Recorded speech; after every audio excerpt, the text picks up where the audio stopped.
All right. Thumbs are up, Thumbs up. friends. It's red. We're YouTube ready. friends, thumbs are up. Okay, welcome back to the Home Medic, where we help you keep your money in your wallet and your family out of the hospital. We're still talking about home safety, and especially as relates to fires. We want to help you avoid having your house burned down, and we want to keep your children alive. And we want to keep you and your spouse alive as well. So these are the sort of $10 fixes and $10,000 fixes we're talking about this time. Fireplaces is the subject this time. And Heidi, have you ever had a wood burning fireplace? Oh, I've had everything when it comes to fires. Yeah. Yeah, fires. Well, I'm thinking you kind of are a fire of a person. So I'm going to believe I've that. had open fires. I've had fires in the fireplace. I've had Okay. wood and coal burning inserts in the fireplace. I've had gas log fireplace. I've had stove freestanding. Let's go back to your fire library database in your mind. Have you ever had one of those fires actually spit a spark out into the living space? Yes, I have. And I have too. So that's the first place I want to go, is that fireplaces, while they were considered to be safe back in, I want to say 1960, but even I'm not that old. So let's go for 1980. Right. And they may not have even been safe then, but it was just acceptable that they weren't, right? Yeah. Yeah, there was a different level of what was considered to be safe back then. Exactly. You talk to somebody now and you spit a spark out and maybe onto the carpet, and people are not happy. A, the carpet's burned. B, that was dangerous. Right.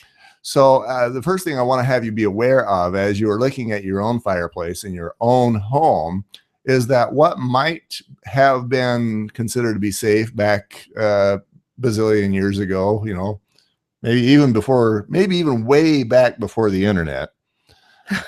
Which wasn't that long ago, really, for some of us. Yeah.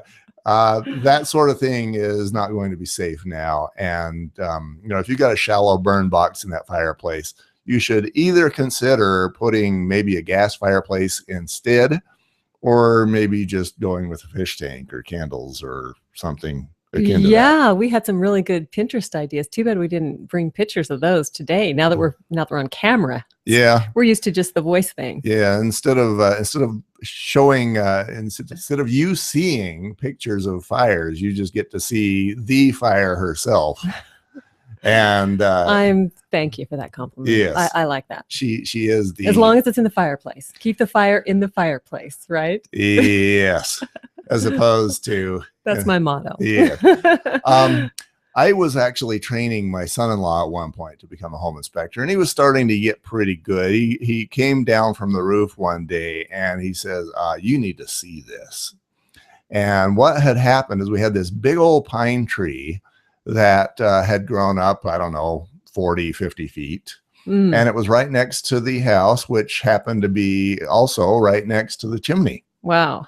And so this pine tree had one of its boughs that was actually sticking out and going down into the chimney. Oh, that's interesting. And the heat from that was actually burning the bough. Oh, wow. It had gone brown. So first I was just picturing the problem of the wood falling in the fireplace, but now you've got the problem of the fire coming up out into the tree and catching the whole tree on fire. Right. And we have all seen all the bazillion stories about Christmas trees that light on fire and burn the house down. Yeah, those dry pine needles are just explosive, right? Yeah. So you've got this, and the same thing is not just dry pine needles. I watched a fire up on the mountain not too far away from us. And it's crazy because you get this little fire going, it's among the brush, and then it hits a pine tree and the pine just explodes. Really? Yeah. And then you can see that fire going for, 20 miles. Wow. It's crazy. So that's the sort of thing that can happen in your yard as well. If you've got any sort of a reason where a pine tree might be causing those sorts of problems.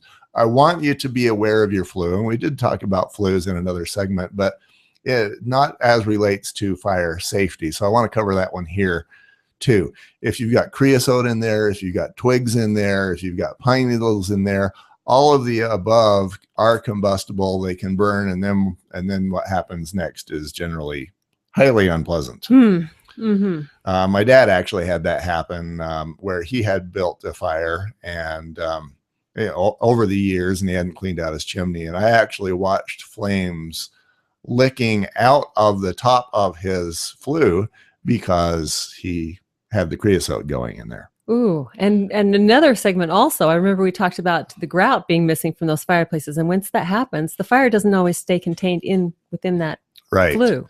So these are things I want you to have on your radar as you're thinking fire safety. Yeah, if you got that shallow firebox in there, my thing is just say no. Say no. It was okay back in 1802, but it's not okay anymore. So what can you do about that if you have it? Yeah, the best solution, if you still want to have a fire in there, would be to actually convert to a gas fireplace. So what that means is I have to be very careful in making sure that I cover all of the bases here, because if you just take out, whatever wood burning you have and then put a gas log in there, you've probably made your safety worse. Right. We might want to send them to the podcast with the thorough. This is probably why discussion. They need to listen to all of our podcasts. They do. Right? You absolutely would love the rest of our podcasts. So to summarize that one, basically you need a glass cover plate. You need to have your flue open permanently and behind the glass so that it cannot be closed. And then you can turn your fireplace on with a switch. Yeah, I love the gas log. The gas log enclosed in the glass. You have to get a professional, I think, for that. Yeah, you will need will need the professional. And to me, it takes away some of the magic of the fireplace. Oh, because no, you got to it's turn so it on magic. with a switch. So magic. You just turn it on. You save all your time for the romantic stuff, not for messing with the fire. Exactly. It's all about which fire you want, right? Yeah, exactly. Have the safe fire be the one on the other side of the glass. You've got the gas surround. And another thing I want to have you be aware of is if you've got a gas surround, you cannot build a wood fireplace in there. I guess you can, but you're not going to be able to do so safely. Right. Not a good idea to try that. So, yeah, and you can tell the difference because a wood fireplace is going to be surrounded by masonry, by brick, where your gas fireplace is going to be just thin sheet metal. And there's always the issue of all that air flow. It's not efficient, first of all, to just have that, those gas logs in the fireplace without it being enclosed. It really doesn't help. It might give a little atmosphere, but it's not helpful as far as efficiency and heat. Yeah.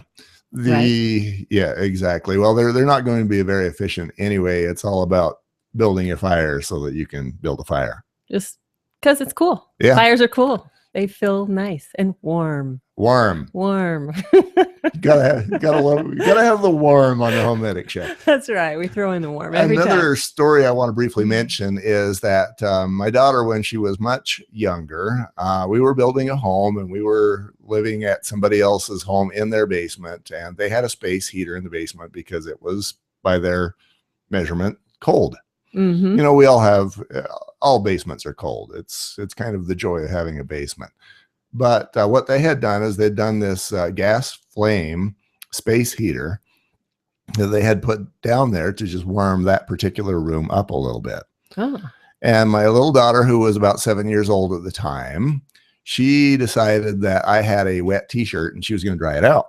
Oh, that was helpful. Yeah. So she put it right on that flame space heater and it promptly proceeded to burn. So she panicked. My wife grabbed the now engulfed t-shirt, grabbed it and threw it on the ground. And so now we've got a flaming t-shirt that's also causing the carpet to burn. Wow. And things are getting worse. My daughter runs outside, and I was glad she knew enough to do that. But yeah, I ended up paying a bill because we burned their basement carpet. Oh, and thankfully it didn't go any further than that. Yeah.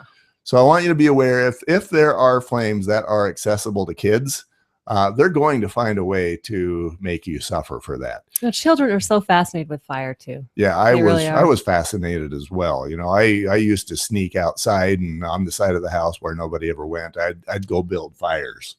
It was what I did. So that sort of thing is going to I happen. can picture it. Yeah. I was that kid, the maniac. The pyromaniac. What is it called? The pyro. What is the I think technical that's name? it. Is that it? Yeah, I think I was called that a few dozen times. Uh-oh. So, that is another way to keep your money in your wallet and your family out of the hospital. Make sure that you're, whatever, if you've got pyromaniac kids or if you don't, I want you to be aware of that fireplace. There are 1,000 ways to die. And, there's 1,000 ways to make sure that it's safe, or at least more safe. So, have that be on your radar. And then even if your mansion is a keyhole in the fireplace, and that's all you've got, you're still the master of it, Heidi. Yeah. Okay. Maybe it's a home in Italy with a big pizza oven. Ooh. Yeah, there you go. Yeah. You got that nice arch dome thing going there, and you just have to crawl out of there when you're ready to take on the world. Exactly. Okay. Well, you're the master of that mansion then. That's right. Thank you, Heidi. HomeMedicUSA.com. And as always, be yourself, because everybody else is taken. They're taken. Great to be with you.